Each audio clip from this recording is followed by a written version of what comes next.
Hello and welcome to Digital Stratosphere, the podcast that provides independent and technology-agnostic advice to help organizations through their digital transformation journeys.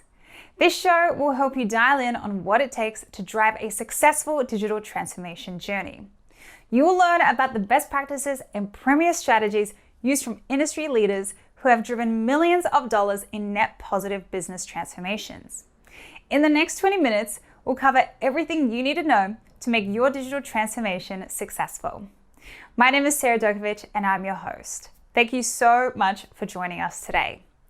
In today's episode, we're going to cover the topic of global transformation strategy. In a way, strategies for transformation share a number of key similarities. But how does the introduction of global and regional factors impact strategy? What should you pay attention to? And how do you balance everything? That's the topic we'll be covering today. Joining me for today's discussion is Adam Cheatham, Director of Strategy and Transformation at Third Stage Consulting Group, which is an independent and technology-agnostic digital transformation consulting firm. Adam and his colleagues have worked with some of the world's leading organizations in their transformation journeys, and he has provided support and guidance through defining a strategy that enables transformation success. Adam, thank you for joining us today. Of course, thank you. Yes, definitely great to have you. Now, I want to get into it. So it seems like digital strategy can be a tough topic basically to take on. And I wanted to know, are there any tools or tactics that you start with to basically simplify the conversation to create a base foundation? Yeah, so at a high level, digital transformation at a global or a local level or share some common characteristics. You really want to start with your executive alignment and making sure that your strategy is aligned there and that all of your executives are all on the same page. But you also need to know your business needs and you want to do your due diligence up front so that you know that your strategy, when it rolls out, is going to really be able to take hold the way that you want it. You want to plan for failure and challenges along the way. And you want to take into account organizational change management, the people impact of change. All of these things you need to be paying attention to, whether or not you're conducting a global transformation or a smaller localized transformation. So there are some common characteristics, yes. Okay, awesome. And I wanted to also touch on executive strategy alignment across the globe, because having different executives responsible for different regions, I'm sure can create some very different approaches in business. So can you tell us a little bit about how important the global alignment is for executives and how to achieve that? Yeah, so at a basic level, the importance is pretty high. As you start to kind of roll out this global strategy, if you have different regions or different countries that are kind of off doing their own thing, the reach to the folks that are actually doing the work at the bottom level doesn't get there if you don't have the alignment at the executive level. So we start with that. We start at the top and we get, as best we can, we get all the executives into a room. Sometimes it takes everybody flying to one location, which is, of course, right now a bit more difficult. But other times it's something that can be done remotely or can be done in chunks where you do maybe Asia Pacific, Europe, and then the Americas for organizations like that. From there, you want to know where they all sit and where they all stand and what their priorities are. For a country that is more focused on just the distribution and there isn't really any manufacturing in their area, they may not have the same needs as the region that is responsible for conducting the manufacturing and producing actual goods to be distributed by some of those other areas. So you want to take a look at kind of how your company is structured, the priorities and needs of each executive in each region, and then start thinking about how it is a global strategy starts and then rolls downwards. Yeah, no, that's great. It's total like reverse engineering everything, starting like from the top, like you said, and like seeing what the kind of goal is, making sure everyone's on the same page, and then just working it that way. I love that. And those different models in different areas of the world may create different business needs. So can you give some examples, I guess, kind of like on one region of the world may have different needs, kind of like I guess we covered, and how to consider those differences as well? Yes. Part of this is an industry-based thing, and another part of it can be what's available in the local area, right? So, at an industry level, you may have some industries that have different types of demands and may meet the market in different ways. For example, if you're talking about providing food and services to smaller restaurants in an area, that level of demand might be different in one country than it is in another, or in one region than it is in another. And so, how it is those partners demand attention from you could be different. On the other hand, there's also the idea that from a regulatory perspective, uh, in your industry, whether or not there are more increases in the regulations that you had to abide by, whether it's in Europe or in the United States, or if there are different changes depending on the region of the world. There are also different competencies across the world. I once had a client that had a decision to make on where they were going to manufacture things, and which manufacturing facility was going to get all the machines, and which one wasn't. And their way of putting it was, well, it's the labor in this corner of the world is more expensive, so we're going to replace those with machines, and the labor in this other corner of the world is quite a lot cheaper. So it will cost us less to do the job if we just hire people. So those types of other things can impact how it is you roll out a strategy globally, and you should be paying attention to which parts of your business operate in what types of manners based on the structure of your business. Yeah, wow. That sounds like there's a lot of differences and that can really drive significant changes in how to approach creating a global strategy by the sounds of it. So really interesting stuff. And how do you make sure that you're doing all doing all your due diligence and not have problems with analysis paralysis? Does that have like an impact on how you anticipate challenges along the way and plan for them as well? Yeah, I mean, at some point, you kind of have to, like, creating a global strategy can create a lot of detail, and you can really get down to some nitty gritty, minute details on that. But at the same time, if you don't get your strategy off the ground, it's all the work you put in, you don't get to take the benefit of it. So you had to find a balance, right? So managing down to the shop floor level with a digital strategy isn't effective. But at the same time, knowing what you want locally from your strategy is kind of where I like to play that balance. I want to know at the high level where everything's going to be the same, and then come down to a more regional level and know where things will be differentiated, so that we're not necessarily going down to the business unit level, the functional area level, or the individual task level for your strategy, because that's going to just take a lot of time. But you want to start thinking about how to keep out of the weeds and start thinking about how to just drive impact at a global level and in a way that fits with what it is you're trying to achieve.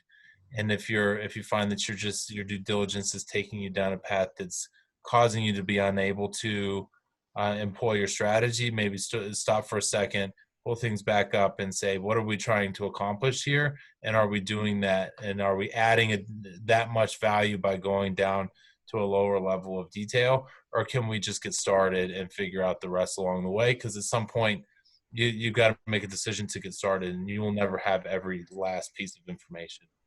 Yeah, absolutely. And I know that from my personal experience too. Like with just anything in life, if you just don't Right. get started, you just don't know where it can end up, and then where you can kind of like change course in between that too, because you just have to implement. So, That's right. Like at some point, you got to kind of give it a go. All your plans are going to change, and that's fine. You just want to have a strategic vision behind it, so that when those plans do change, you know what your general strategy is for accommodating those changes. yeah, that's perfect. I love it. And it seems like having that global organization can really create some significant complexity, how an organization would want to approach a digital transformation. And creating a strategy sounds like it may take a lot of effort, but it also can have a really good payoff. So I love everything that you've been covering so far. And when we come back from the break, I'm going to ask Adam some more questions about some of the common things that create these kinds of complexities in an international organization. And we'll be right back of more of the Digital Stratosphere podcast.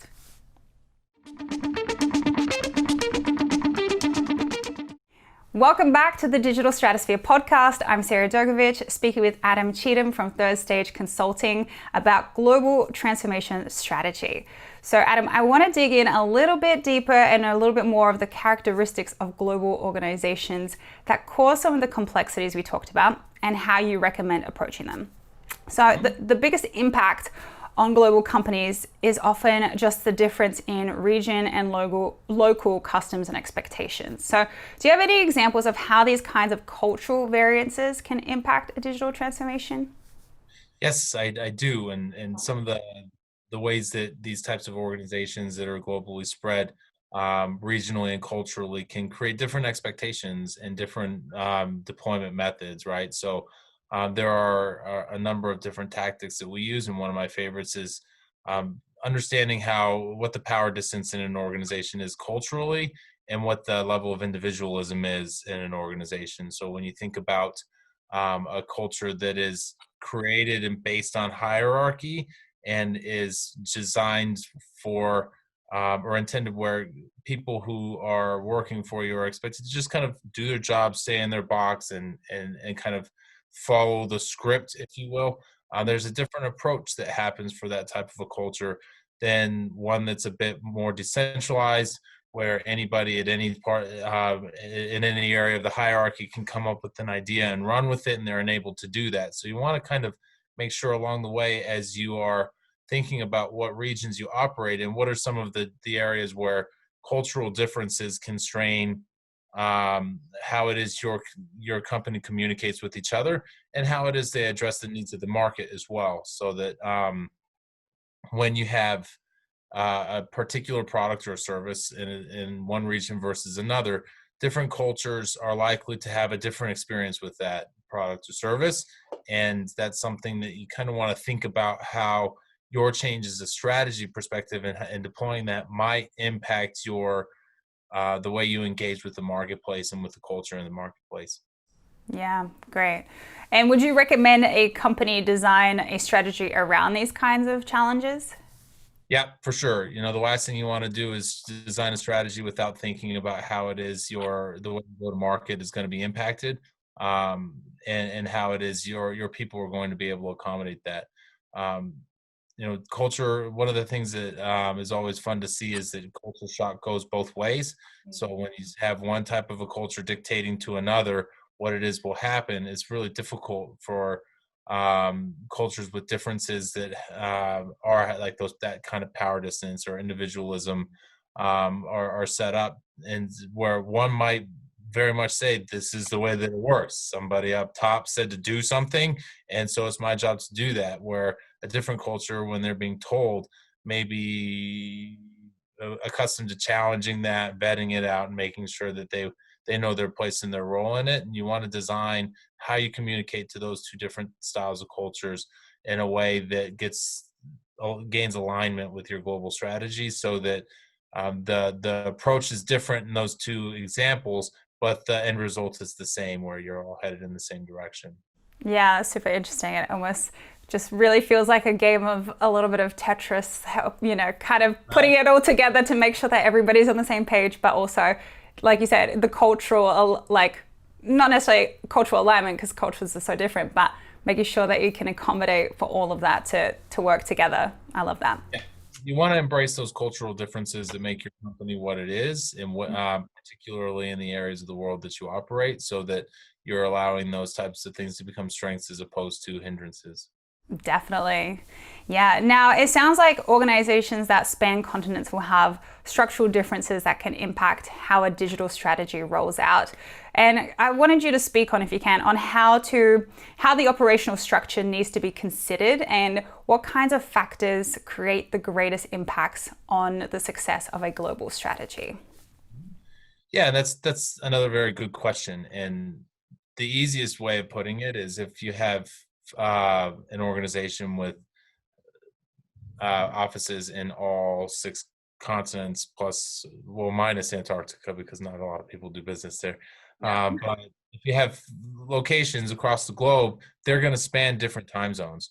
and having a location in the Americas, Europe, and Australia will cause you to run business around the clock effectively.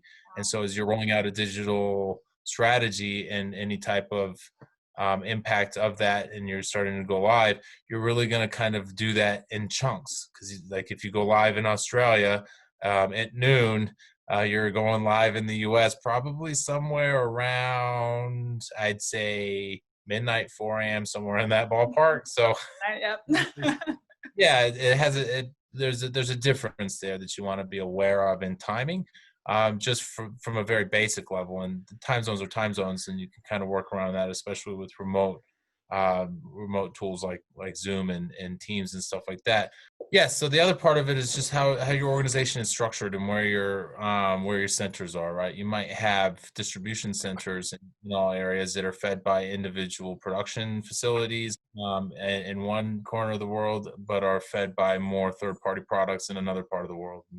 And those types of structures are things that you want to be aware of. So if you're doing all your production in Latin America, and then you're sending that to the States for distribution across North America, that might have a different approach than if you're doing all of your production in Germany and then distributing from Germany throughout Europe and into the Middle East and Africa, and those types of arrangements. Because the idea of Incoterms and different types of customs, international trade regulations are going to have an impact on that as well. And you want to start thinking about what those might do to impact your digital strategy as you roll it out across the globe. Yeah, wow. There's a lot of things to consider for sure when it comes to more of an international kind of level of things. And based on everything you've touched on, it's like a global scale digital transformation dips into a handful of complicating factors. So I wanted to also ask you, what kind of change management tactics do you use to tie all of these complications together so that that the people side rather of change is effectively addressed? Mm-hmm.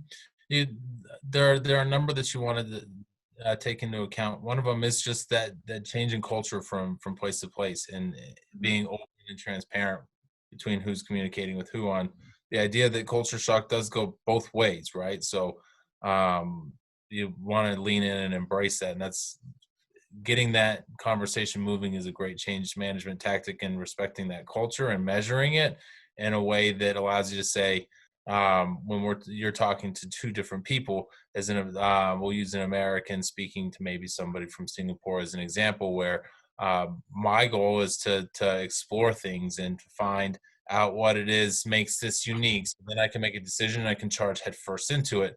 Whereas my counterpart in Singapore might have a different experience where they're just there to do what they're told, and the structure there is a bit more hierarchical to say, I gain my way of doing things and my reasoning for doing things from someone else who tells me what to do, as opposed to from understanding and buying in personally. So they're understanding those types of cultural differences and what motivates people within a business environment is important, as well as just making sure that you're openly and effectively communicating and addressing and embracing a resistance that's going to come in one form or another. And very seldom comes in the form of just outright resistance. I don't like this, I'm not doing it.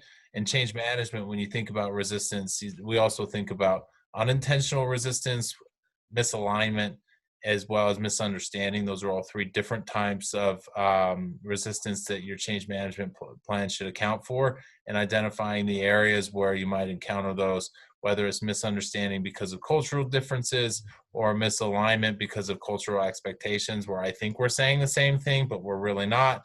Yeah. Just the general uh, unintentional resistance that comes from, I don't know what I'm doing, so I'll just do nothing. And providing the right amount of communication, knowing where those changes are going to come from with this type of a digital strategy is important when you're rolling out globally. The last thing that you want to do that kind of ties all of this together is conduct a change in impact assessment of how it is regionally, locally, globally, this strategy is going to impact your people and think about what those changes are going to be. What is my level of resistance supposed to be? What is the level of perceived value at each level of these individuals who will help me employ this strategy across the globe? Because at the end of the day, your strategy could be as brilliant as it gets, but if you aren't engaging your people in a way where they're helping you deploy it, it won't get you anywhere, and you won't get the fruits out of it that you're expecting to. So Yeah, that was such a great explanation of it all. Just makes it so clear. So I appreciate that. And I'm really appreciative that you can share all those insights. Now, if our listeners want to learn more, what are some resources that you might suggest for them? yeah, if you want to learn more, there are a number of ways to do that. You can, of course, continue to listen to the digital transformation podcast, the Digital Stratosphere podcast. You can also reach out to me through LinkedIn, or look at some of our LinkedIn posts, whether it's on my page or on our third stage consulting page. You can also check out our YouTube channel and subscribe to that for lots of great information on digital transformation. Fantastic. Thank you so much, Adam. Well, we're about out of time, but I really appreciate you being here. So thank you. And thank you all for listening. Again, my name is Sarah Dokovic, and we'll see you next time on the next episode of the Digital Stratosphere podcast.